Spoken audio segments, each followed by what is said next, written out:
Are you an acrylic painter who wishes you could paint clouds as beautiful and soft as if they were done in oils? Well, I have some great news for you. I've been experimenting and have discovered 4 methods that just look fabulous.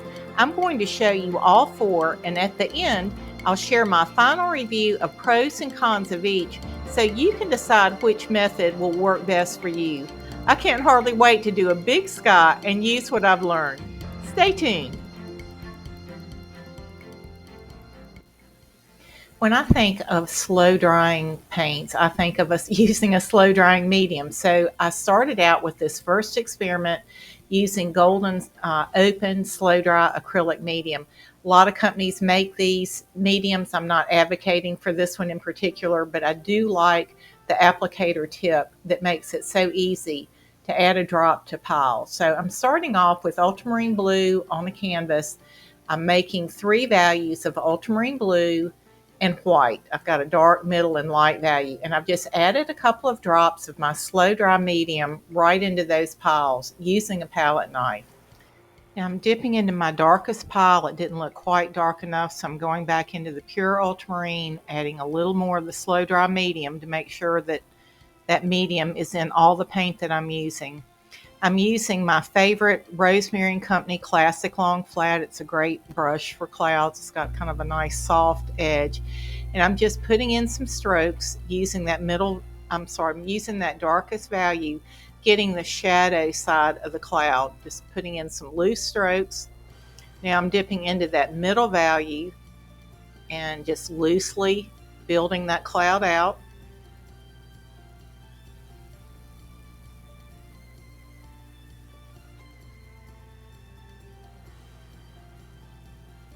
I suggest you get a reference photo because I tend to make everything look like a ball if I don't have a picture to go by. It's just a tendency to want to make something round. Now I'm using that lightest value, just dropping that in. In this, so I've done 4 different types of paintings, and in this particular one, I've used a heavy body white paint. In some of these, I used a softer body, but I did want to mention that I'm using a heavy body here, which helps get great coverage. I'm going back in with that middle value, just sort of blending these areas, softening those edges. And because I have that slow dry medium in the paint, I can go back in and manipulate those edges. I'm not left with just a hard place. So now I'm taking my brush on its side, and again, this is a great brush for that kind of application, and I am lightly scrubbing that paint, and I'm pushing it out past the boundary lines, and now I'm going into the middle of the cloud, and I'm just very lightly scrubbing, pushing. Don't have a whole lot of pressure on it, but enough to where you can see those colors blending softly. I think this is doing very nicely, and you can see this just getting softer and softer. It's just beautiful.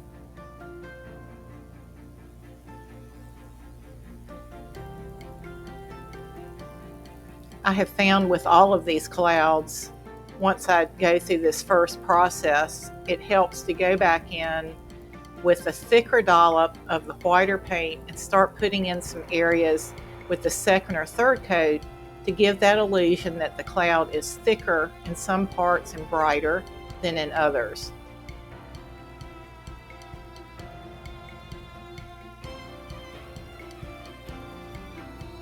And again, because what is underneath still is workable because of that slow dry medium, I can add more layers of paint and still soften it into the layer that's beneath it.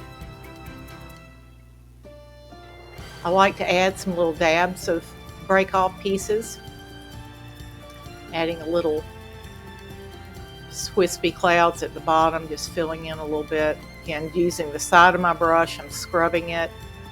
This is not the kind of painting where you want to use a brush with the sharp edge. You're just not going to get that same look. And you can keep adding lights and darks until you get the shape that you want. And I love that because, again, this is keeping the paints are fairly moist and workable. You can continue to go back in with darks and lights and work them back in and not run into a screeching hard edge. I was real pleased with how this did. So here's our second option. I'm going back to my slow dry medium, but instead of adding it into the paints, I'm actually going to paint it separately onto my canvas, which was painted with ultramarine blue and white, and it's bone dry. And now I'm going back in with the same kind of brush, and I'm just going to apply a thin layer of the slow dry medium. I'm going back to my heavy body white paint again and ultramarine blue. And it's interesting to note, when I was kind of playing around with this earlier and I tried some of these experiments on paper, on a paper palette, when I mixed the slow dry medium directly into the ultramarine and put it on the canvas, it lightened that color significantly. I was really surprised. I've used the slow dry medium for years and I just had never used it on a big solid surface. I didn't realize how much it could lighten.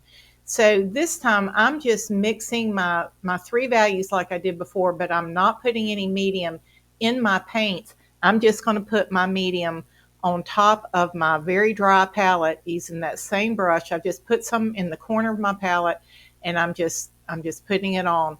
If you've got any kind of lights where you paint, you'll see a little bit of sheen on there and that'll show you where you've missed a spot. I could have used a bigger brush on this and that would have sped that process up, and it probably would have gotten the slow dry medium on a little more evenly too, so you might want to switch to a bigger brush.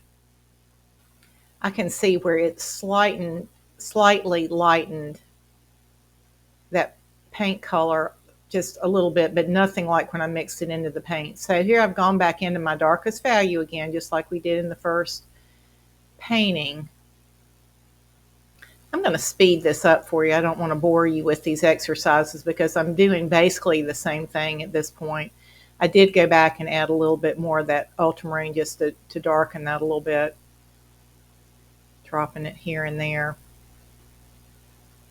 I must say I really like the way the paint handles on top of the board, having that slow dry medium. Particularly when you go to blending these colors, the effect of that was just beautiful. So here I'm going in with my lightest value, turning my brush. You notice I'm not holding that brush like a pencil. I'm holding it between my thumb and forefinger, holding it very lightly. I don't have a lot of control over it. I'm not trying to control it. I'm trying to keep it kind of loose and organic looking.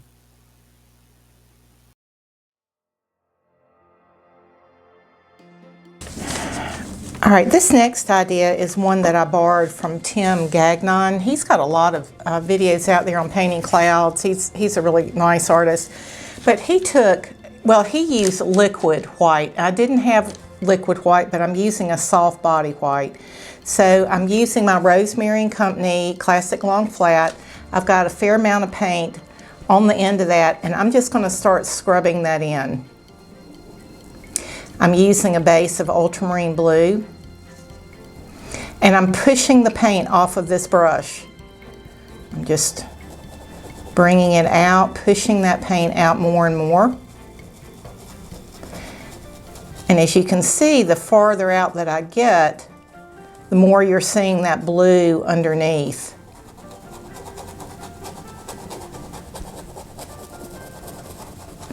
And this is going to produce this beautiful hazy ring that we can use to put our cloud in the middle.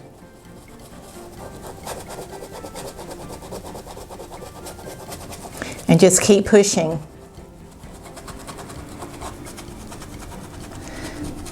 I'm using a canvas panel, which I really like. It's a hard surface, but the texture of that canvas is pulling this paint off. And you can see it's just getting super wispy. I don't even know if you can see that. But it's just producing this beautiful, soft haze around this cloud. So I think I've just gotten everything off there. So now I'm going to go back in. I'm just going to do that again, going back in with my white. Might start defining some shape a little more with this cloud. You know, clouds are not round balls. They come in, they go out. Notice that I'm not holding my brush like a pencil. I'm holding it very lightly between my thumb and my forefinger, and I'm letting the brush do the work. I'm just varying the amount of pressure. Just varying the amount of pressure really changes how thick or thin paint is on your canvas, but I love the way this is looking.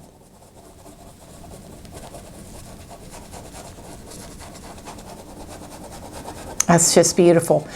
You know, normally I would mix several different values of dark, medium, and light to make the shadows of the clouds, but what you see is happening here is the sky color itself, because it's showing through, that is producing the shadow colors. So all I'm using is white. I'll put a little wispy something down in here as well. Let's do it one more time, see what we get. So I want to get it a little thicker at the edge. So I'm not pressing as hard. I'm leaving more paint on the canvas because I'm not pressing as hard. I am still going in a circular motion pretty much. And then I'm going to look up here. So I think I'd like a little thicker spot there. I'm just going to put a little there. I'd like a little thicker spot here. So at this point, I'm not pushing everything out. I'm just identifying, that might be a little too much paint. I'm just identifying where I'd like to have some little thicker dollops.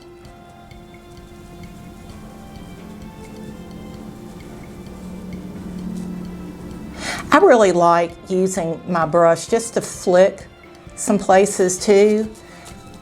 That just looks more natural to me than a big puffy cloud. They're going to be little, I call them break-off pieces, where it's something near that cloud that has just barely broken off. Gosh, I love that. I think that's just beautiful. Okay, so far I think this is my favorite for how soft you can get. And again, I love how the texture, I have very little paint on my brush, the texture is catching that, and you see that blue through. That's just really lovely. For our fourth experiment, I'm going to use a mop brush. The particular one I'm using is a number 20 round natural goat hair mop, and it's made by Creative Mark. Super soft brush. I'm going back to our same dark, medium, and light values of the ultramarine blue and white. I am not adding a slow dry medium to this. This is just your regular plain acrylic paint. I'm going to paint this cloud, then I'm going to go back over the edges of it with a mop brush. I'm going to go ahead and speed up this painting. I'm using, again, a heavy body white paint with this. So let me speed it up and we'll get to the exciting part where I use the mop brush.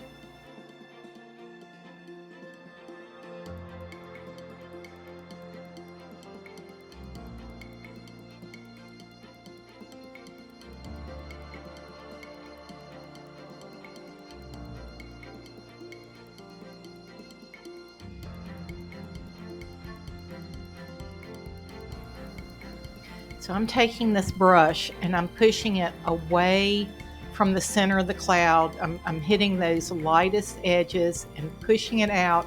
You see how it keeps moving the board, even though I'm doing that lightly.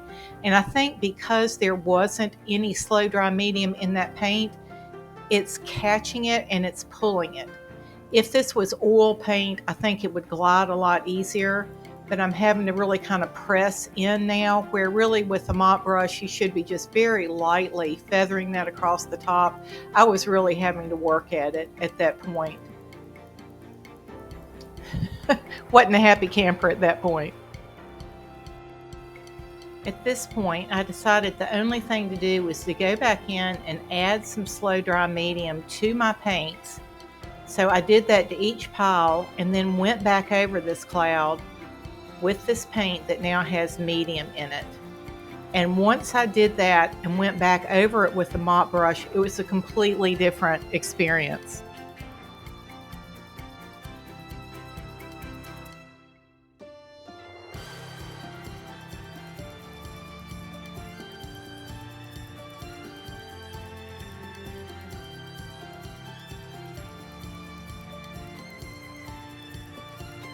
Using that mop brush the second go round after having that slow dry medium was a much better experience. The paint was softer, so it was easier to spread that paint out.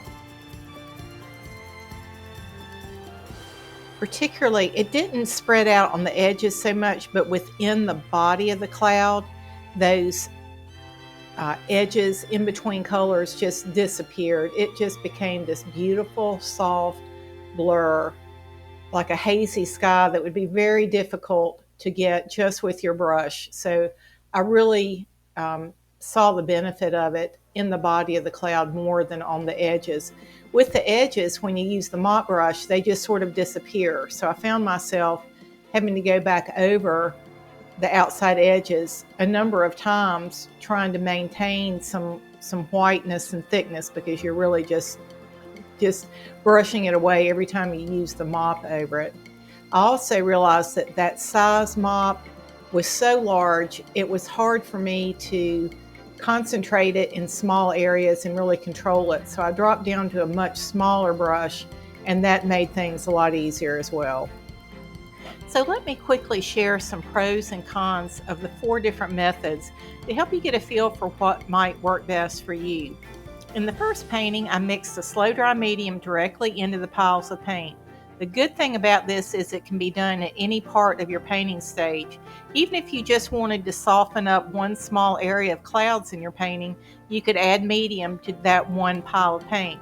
This was not my favorite method, however. I was disappointed in the edges and felt the paint was harder to push around in the center.